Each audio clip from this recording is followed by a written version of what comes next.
आज हमारे जो मजदूर एवं अन्य झारखंड निवासी राज्य के बाहर फंसे हुए हैं, उनको आर्थिक सहायता पहुंचाने के लिए ऐप की लॉन्चिंग की जानी है। उस अवसर पे यहाँ पर उपस्थित हमारे राज्य के माननीय मुख्यमंत्री श्री हेमंत सोरेन जी, मंच पर उपस्थित माननीय मंत्री श्री रामेश्वर राव जी, माननीय मंत्री श्री चंपई सोरेन जी, माननीय मंत्री श्री सत्यानंद गुप्ता जी, माननीय मंत्री स्वास्थ्य श्री बन्ना गुप्ता जी, इस अवसर पर यहाँ पर उपस्थित हमारे राज्य के मुख्य सचिव महोदय, सभी प्रधान सचिवगण एवं हमारे प्रेस एवं मीडिया के हमारे छायाकार बंधुगण, मैं सर्वप्रथम आप सबका यहाँ पर स्वागत करता हूँ और विशेष रूप से अपने माननीय मुख्यमंत्री जी का स्वागत करता हूँ, जो कि इस कोरोना बीमारी में अपने व्यस्तम समय के बावजूद यहाँ पर उन्होंने अपना बहुमूल्य समय हम लोगों को दिया है।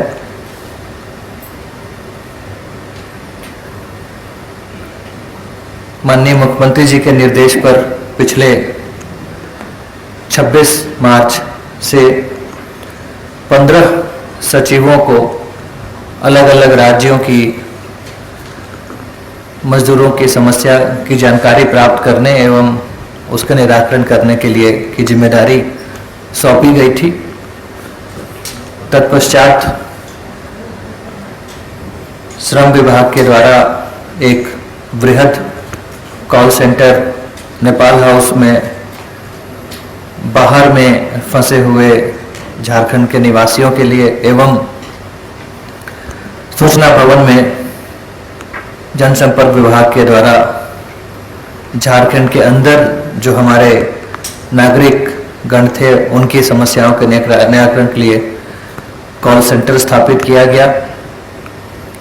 नेपाल हाउस में जो हमारा कॉल सेंटर श्रम विभाग के द्वारा संचालित है, उसमें करीब 60 लाइंस, सेपरेट लाइंस हैं और उसमें 3 शिफ्ट में करीब 150 हमारे कर्मी दिन रात कार्यरत हैं, जिससे कि हमारे जितने भी श्रमिक भाई बहन या अन्य जो भी झारखंड निवासी बाहर में फंसे हुए हैं उनकी समस्याओं को हम लोग सुनते हैं और विभिन्न राज्यों से संपर्क स्थापित करके सभी राज्यों में नोडल पदाधिकारी इसके लिए नियुक्त किए गए हैं। विशेषकर झारखंड के लिए उनसे संपर्क करके हम लोग उनको सहायता पहुंचाने का प्रयास सारे सचिवगण करते रहे हैं। उस कॉल सेंटर की आंकड़ों को जो हम लोगों ने एनालाइज किया, उसकी समीक्षा की, तो कल तक करीब 24,000 से अधिक हमारे कॉल्स आ चुके थे और उसमें से 80 से 90% लोगों को हम लोगों ने सहायता पहुंचाई। और उन कॉल्स में एक कॉल में कई सारे ऐसे लोग भी थे जहाँ की कई समूह में लोग थे और किसी कहीं पर 20-25 लोग, कहीं पर 30 लोग, कहीं पे 70-80 लोग भी एक साथ फंसे हुए थे। और इस प्रकार से 24,000 जो हमारे करीब कॉल हैं उसमें करीब 8 लाख ऐसे लोगों को बारे में हम लोग को जानकारी प्राप्त हुई जो झारखंड राज्य से बाहर हैं। इसमें कुछ डुप्लीकेशन भी हो सकता है कई लोग सेम समूह के बारे में कुछ कॉल कर रहे होंगे। तो अभी तक हम लोग का प्रयास था कि 14 अप्रैल तक पहला लॉकडाउन था, तो हम लोगों का प्रयास था कि हम लोग उनको अपने स्तर से सहायता पहुंचाएं। अभी जब दूसरा लॉकडाउन हो गया है तो इसमें इस सिस्टम को और बेहतर बनाने के लिए कैसे उन तक हम लोग पहुँचे, कैसे आर्थिक सहायता उनको दिया जाए, उसके लिए एक ऐप की आवश्यकता महसूस हुई और माननीय मुख्यमंत्री जी के द्वारा हम लोग को निर्देश दिया गया सभी सचिवों को कि आप इस ऐप को बनाएं और उस ऐप का आज हम लोग शुभारंभ करने जा रहे हैं। और जैसे ही शुभारंभ होगा हम लोग आज ही ये जितने भी 24,000 जो हमारे फ़ोन कॉल्स हैं उन सभी लोगों को हम लोग SMS के माध्यम से और WhatsApp के माध्यम से इस ऐप के बारे में बताएंगे ताकि अधिक से अधिक लोग इस ऐप का फ़ायदा उठा सकें। इस ऐप की विशेषता यह है कि ये झारखंड के बाहर जो हमारे लोग फंसे हुए हैं उनकी सहायता के लिए है और वो बहुत ही ऐप को बहुत सिंपल रखा गया है। उनका आधार कार्ड हम लोग उनसे मांग रहे हैं, उसका फ़ोटो, एक सेल्फी मांग रहे हैं जिससे ये क्लियर हो सके कि वो राज्य के बाहर ही है, राज्य के अंदर से नहीं है अभी। और फिर उनका जो ये डिटेल आ जाएगा हम लोग अपने ज़िलों में उसकी पहले कंप्यूटर से मैचिंग कराएंगे, फिर फिजिकल मैचिंग कराएंगे और 1 सप्ताह की अवधि हम लोग उनको दे रहे हैं कि 1 सप्ताह तक सभी लोग आवेदन समर्पित करें और उसके बाद उनको सहायता राशि जो है आधार बेस्ड PFMS के माध्यम से उनके अकाउंट में, उनसे अकाउंट नंबर भी हम लोग मांग रहे हैं, उनके अकाउंट में उसको पहुंचा दिया जाएगा। चूँकि हम सारे हमारे प्रेस एवं इलेक्ट्रॉनिक मीडिया के छायाकार बंधु यहाँ पर आ चुके हैं, इसलिए मैं माननीय मुख्यमंत्री जी से आग्रह करूँगा कि वो माउस का बटन दबाकर इस ऐप को लॉन्च करें।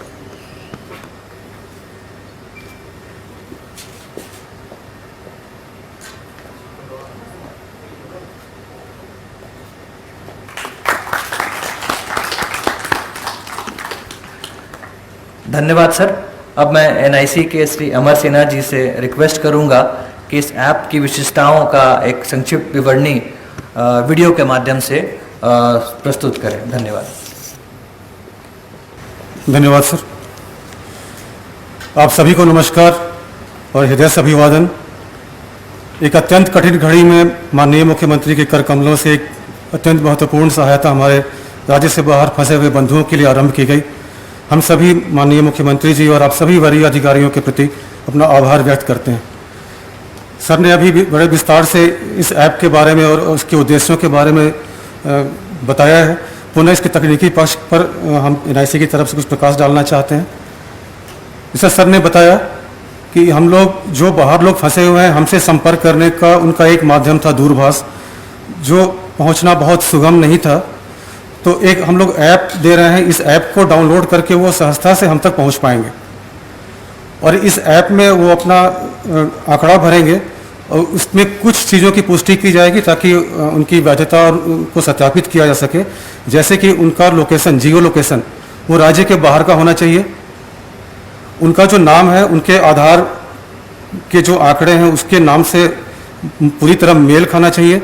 उनका जो बैंक का अकाउंट है वो हमारे राज्य के अंदर होना चाहिए और उनकी जो मोबाइल संख्या है वो वैध होनी चाहिए, जिसका हम लोग OTP के माध्यम से उसका सत्यापन करते हैं जी। तो अभी एक बार सत्यापन हो जाने के बाद ये आंकड़े हमारे पोर्टल में चले आते हैं और उस पोर्टल के बाद हम लोग फिर उसकी प्रोसेसिंग करते हैं, वेरीफाई करते हैं और PFMS पर भुगतान के लिए आगे उसको देंगे। एक मूवी है तो इससे ये इसकी सारी कार्य प्रणाली स्पष्ट हो जाएगी। हम लोग एक इसमें बता रहे हैं कैसे आप आधार कार्ड का फोटो और अपना जो सेल्फी है वो कैसे डालेंगे। इसके बाद जब अगला स्क्रीन आएगा तो उनसे कुछ आंकड़ों को भरने के लिए कहा जाएगा, जैसे वो किस गृह जिले से हैं, उनका गृह प्रखंड क्या है, उनके पंचायत का नाम क्या है, उस लाभार्थी का लिंग क्या है और उनके पिता पति का नाम क्या है। फिर इसके बाद उनकी आधार की संख्या हम मांगते हैं और अंत में एक घोषणा भी उनसे लेते हैं कि वो स्वेच्छा से अपनी आधार संख्या को दे रहे हैं ताकि वो जो आधार एक्ट है उसका हम लोग पूरी तरह अनुपालन कर पाएँ। आप देख पा रहे हैं इसमें ड्रॉप डाउन लिस्ट है, गृह जिला का नाम और प्रखंड और उनका पंचायत, ये सब कुछ स्वतः ही आ रहा है। इसको चुनना काफ़ी आसान है, तो काफ़ी आसानी से कोई जो थोड़ी भी समझ रखता है वो इसको भर पाएगा। ये सारे आंकड़े इसमें भरे हुए हैं पहले से, कुछ लिखना नहीं है उनको, सिर्फ चुनना है उनका जिला क्या है, प्रखंड क्या है और पंचायत क्या है। फिर अपना वो नाम डालते हैं। ये नाम उनका जैसा आधार कार्ड पे नाम है वैसा ही होना चाहिए, क्योंकि इसकी जांच हम लोग करते हैं। हमारा आधार से इंटीग्रेशन है इस ऐप का और वो देखता है कि आधार नंबर सही होना चाहिए और जो आधार के डाटा में नाम है वही नाम यहाँ भी होना चाहिए। इसके अलावा पिता और पति का नाम है और लिंग है। ये जो एक आम तौर पे किसी आवेदन के लिए लिया जाता है वो सारी सूचनाएं इसमें है। बहुत कम है, सिर्फ नाम, पिता पति का नाम और लिंग, इतना ही, और आधार संख्या।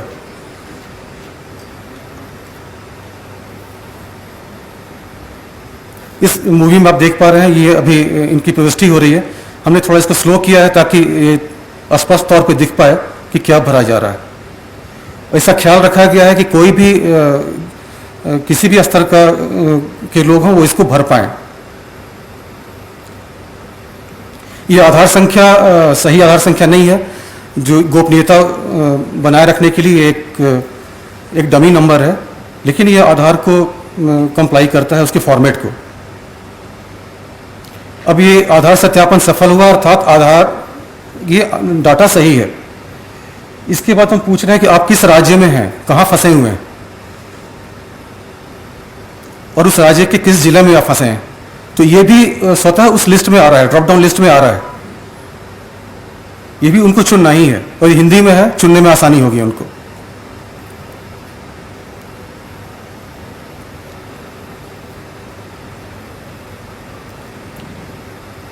एक बार ये जहां फंसे हैं उस राज्य का नाम और उस जिले का नाम डाल देने के बाद, हालांकि इसका बहुत ज़्यादा महत्व नहीं है, महत्व उनके जियो लोकेशन का है। जब वो फोटो अपलोड करेंगे तो उस फोटो के साथ उनका लोकेशन भी जाता है और हमारा जो सारा वैलिडेशन है, हमारी सारी जांच की प्रक्रिया वो जियो लोकेशन पे ही आधारित है कि वो हमारे राज्य से बाहर के होने चाहिए। ये एक कंडीशन है जो हम लोगों को पूरा करना है। उनकी मोबाइल के वेरिफिकेशन के लिए हम ओटीपी भेजते हैं ताकि वो जो मोबाइल नंबर दे रहे हैं वो सही है। बात की सारी सूचनाएं हम मोबाइल पर ही देंगे। उनकी भुगतान की स्थिति क्या है या किसी वजह से अस्वीकृत हुआ तो वो भी सूचना हम मोबाइल पर देंगे। इसलिए मोबाइल की जांच जरूरी थी जो ओटीपी के माध्यम से हम लोगों ने की। अब अगला जो स्टेप है, जो लगभग हम अंत की तरफ है, वो आधार कार्ड का फोटो और अपना सेल्फी दोनों इस पे अपलोड करेंगे। ये आधार कार्ड का फोटो और सेल्फी अपलोड करने का उद्देश्य ये है कि वो वही आदमी आवेदन दे रहा है जो जिसका आधार है वो। इसके बाद बैंक का अकाउंट है और चूंकि बैंक का आईएफएससी कोड भी हमारे पास मास्टर लिस्ट है, तो हम ये जान पाते हैं कि ये जो बैंक का अकाउंट है हमारे ही राज्य का है। तो वो व्यक्ति हमारे राज्य से बाहर है, आधार का नाम सही है और उनका बैंक का अकाउंट हमारे राज्य में। ये तीन चीज़ें यदि ये तीन अर्हताएं वो पूरी करते हैं तो फिर वो इस लाभ के, इस सहायता के लिए वो योग्य होंगे। बैंक का खाता दोबारा डलवाते हैं ताकि कुछ गलती नहीं हो जाए। और जी ये जब आधार का फोटो और उनका सेल्फी है, जब ये डाटा यहाँ आ जाता है तो फिर हम लोग अपने पोर्टल के माध्यम से संबंधित जिले को भेजेंगे जो उनके लॉगिन पे प्राप्त होगा और जिलों में इसका सत्यापन होगा कि वो आधार का फोटो और इस व्यक्ति का फोटो दोनों मैच कर रहा है, मेल खा रहा है, तभी वो आगे भुगतान के लिए योग्य होगा। जैसे आप देख पा रहे हैं ये भी डमी आधार कार्ड है, लेकिन इसका फोटो लिया गया। इसके बाद हमारे सहयोगी हैं, वो चूंकि फिल्म बना रहे थे उमेश जी, उन्होंने अपनी ही तस्वीर डाली। ये अभी यहाँ मैच नहीं कर रहा है, आधार का फोटो और ये फोटो मैच नहीं कर रहा है, लेकिन जो असली जो सही आवेदन होगा उसमें इन दोनों को मैच करना होगा, तभी वो आगे भुगतान के लिए वो योग्य होगा।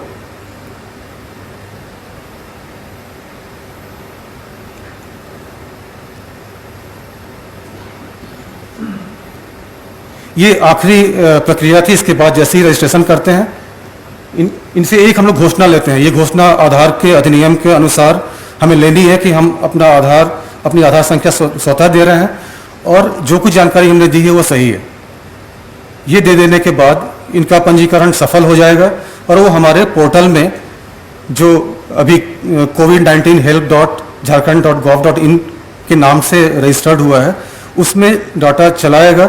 उसके बाद स्टेट की जो हमारी टीम है उनका काम है उसको वेरीफाई करना और भुगतान के लिए आगे PFMS पोर्टल को समर्पित करना उपरोक्त मेकर चेकर के माध्यम से।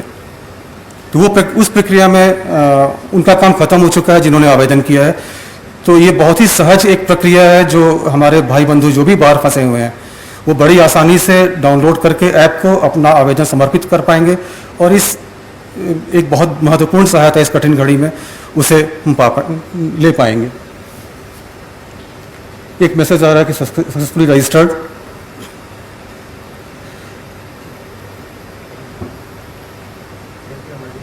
थैंक यू, ये प्रक्रिया पूरी हो चुकी है, बस वो आ जाएगा इसके बाद। कुछ वहाँ सिग्नल का इशू हुआ है, लेकिन ये प्रक्रिया पूरी हो चुकी थी। धन्यवाद। ये आपका है अमर। धन्यवाद अमर जी। आप सभी ने देखा कि ये कितनी ही सरल प्रक्रिया है और इसमें बहुत ज़्यादा लिटरेट होने की आवश्यकता नहीं है इसको भरने के लिए, और चीज़ों को काफ़ी सिंपल रखा गया है और मैक्सिमम चीज़ें प्री पॉपुलेटेड रखी हैं ताकि भरने में कोई टाइपोग्राफिकल एरर नहीं आए।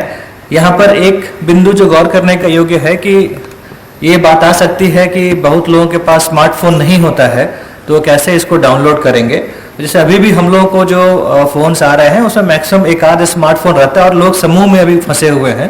तो अगर किसी एक आदमी के पास भी स्मार्टफोन है तो उस स्मार्टफोन को यूज़ करके कई लोग उसमें अप्लाई कर सकते हैं, और अप्लाई करने के समय वो अपना वाला मोबाइल नंबर देंगे, चाहे वो नॉन स्मार्ट हो या स्मार्ट हो, जिसमें कि OTP जाएगा। तो वो मोबाइल किसी का भी यूज़ करेंगे, नंबर अपना देंगे। इसलिए ये कोई बहुत बड़ा प्रश्न नहीं रहेगा कि कैसे इसको यूज़ करेंगे। अब हम लोग इस लॉन्चिंग समारोह के अंतिम पड़ाव की ओर अग्रसर हैं और हम आग्रह करेंगे अपने माननीय मुख्यमंत्री जी का कि जिनके निर्देशन में हम लोगों ने इस ऐप को विकसित किया है कि आप अपने संबोधन से हम लोग को अनुग्रहित करें। धन्यवाद।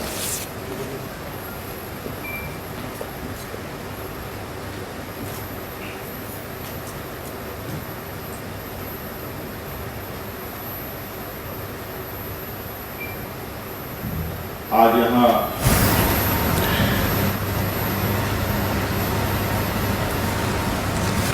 कोविड-19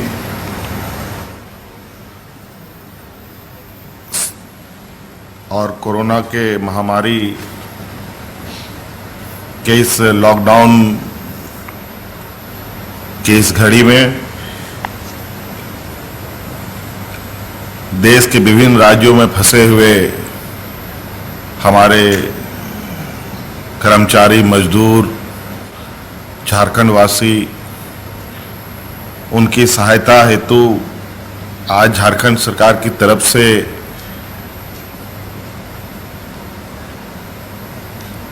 विशेष सहायता प्रोग्राम के तहत एक ऐप के उद्घाटन समारोह में हमारे साथ उपस्थित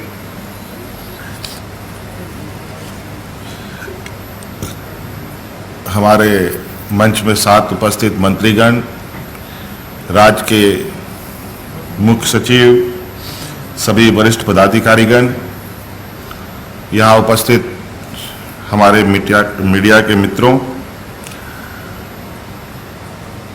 हालात के बारे में दोबारा बोलने की आवश्यकता नहीं है। कई बार हमने मौजूदा परिस्थिति के बारे में आपके समक्ष बातों को रखा है। पहला लॉकडाउन का समय समाप्त होने के बाद पुनः भारत सरकार ने लॉकडाउन 2 की घोषणा की है और इसके साथ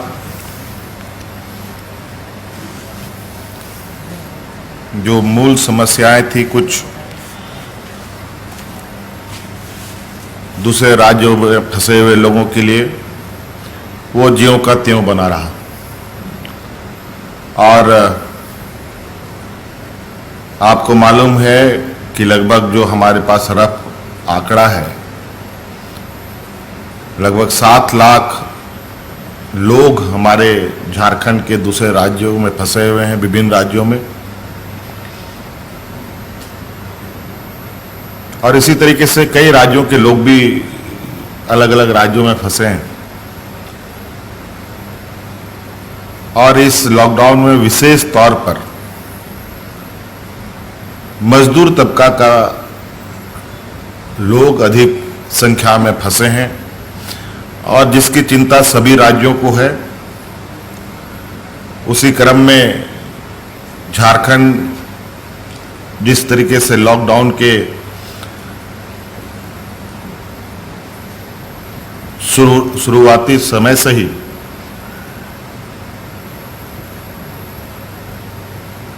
अपने सीमित संसाधनों के साथ लगातार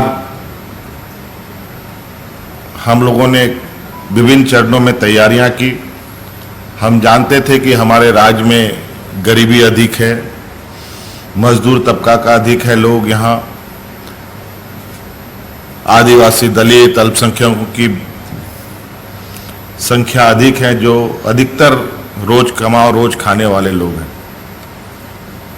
राज्य में रोजगार के भी अभाव होने की वजह से ये कई और राज्यों में भी रोजगार की तलाश में निकलते थे।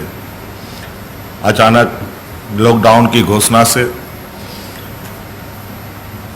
वो जहां के तहां फंसे पड़े हैं। किन राज्यों में कितने लोग हैं, कुछ डाटा हमारे पास है भी, कुछ नहीं भी, कुछ सही भी, कुछ गलत भी।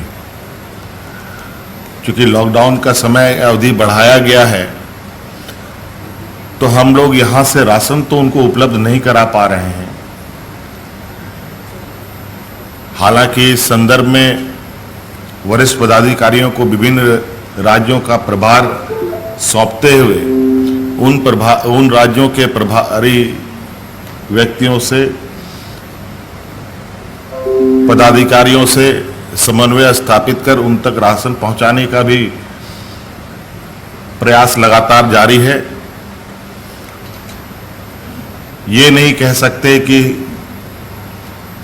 100% की सफलता हमें प्राप्त हुई, लेकिन ये जरूर है कि आज हमारे पदाधिकारियों के कुशल नेतृत्व की वजह से, हमारे मंत्रीगणों के प्रयास से बड़े पैमाने पर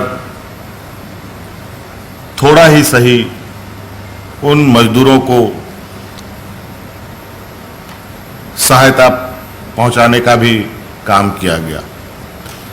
समय अवधि बढ़ने के बाद हमारी भी चिंताएं बढ़ी कि अब आगे क्या किया जा सकता है। इसके लिए रात दिन विचार विमर्श करते हुए सरकार ने एक मोबाइल ऐप इजाद किया है और उस मोबाइल ऐप के माध्यम से हम प्रवासी भाइयों तक पहुंचने का प्रयास कर रहे हैं। चूंकि हम लोगों ने कॉल सेंटर भी बना रखे हैं बड़े पैमाने पर, लगातार फोन आ रहे हैं और आज इस ऐप के माध्यम से हम अपने प्रवासी साथियों तक पहुंचकर उनका लोकेशन लेकर, किन राज्यों में हैं और उनकी पहचान कर सरकार अब इनको आर्थिक रूप से मदद पहुंचाने का सरकार ने निर्णय लिया है। और इस क्रम में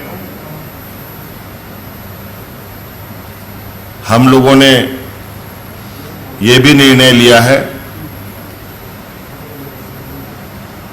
कि संख्या बल के आधार पर हम अपने प्रवासी मजदूरों को आर्थिक सहायता राशि उनके सीधे बैंक खातों में डालेंगे।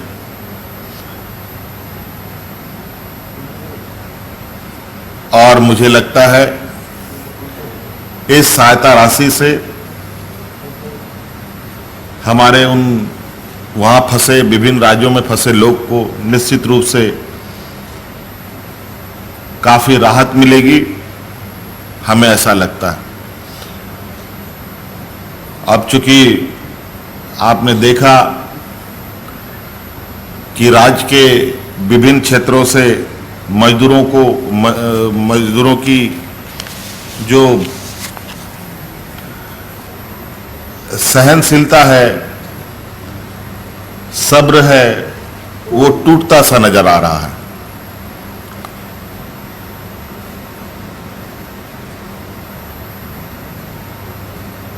हालात निश्चित रूप से पूरे देश के लिए गंभीर है।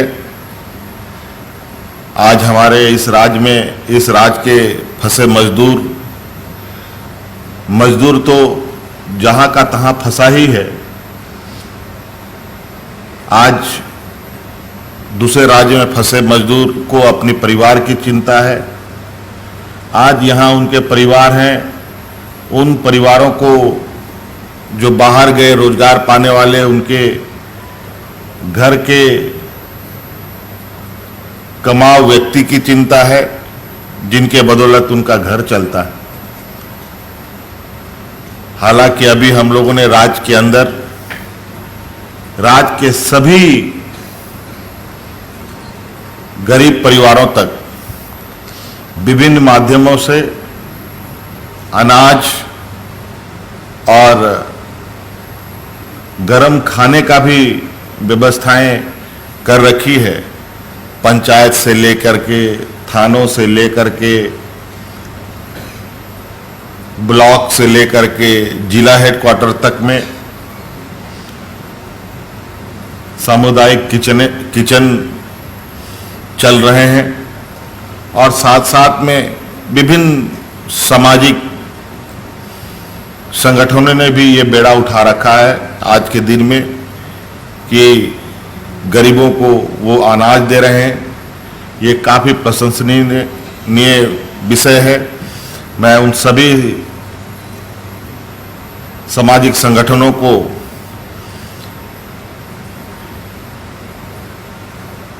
बहुत बहुत साधुवाद, धन्यवाद देना चाहूँगा।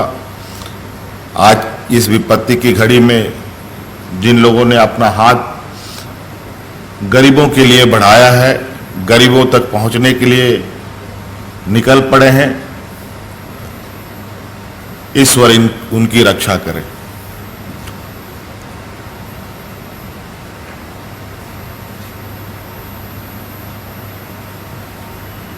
आज इस ऐप के माध्यम से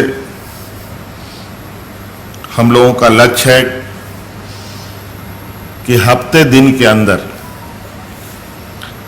राज्य के बाहर फंसे हुए जितने भी मजदूर हैं, चाहे वो 5 लाख हो, चाहे वो 6 लाख हो, चाहे वो 7 लाख हो, चाहे वो 10 लाख हो, उन सभी तक हम लोग आर्थिक सहायता हमारी पहुंच जाए, ये हम लोगों ने लक्ष्य तय किया। और मुझे लगता है इस विषय पर आज इस कोरोना संक्रमण की जंग में झारखंड सरकार का ये एक प्रवासी व्यक्तियों के लिए, मजदूरों के लिए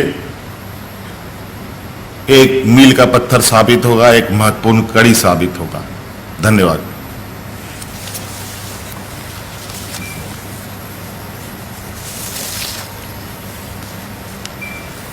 धन्यवाद सर।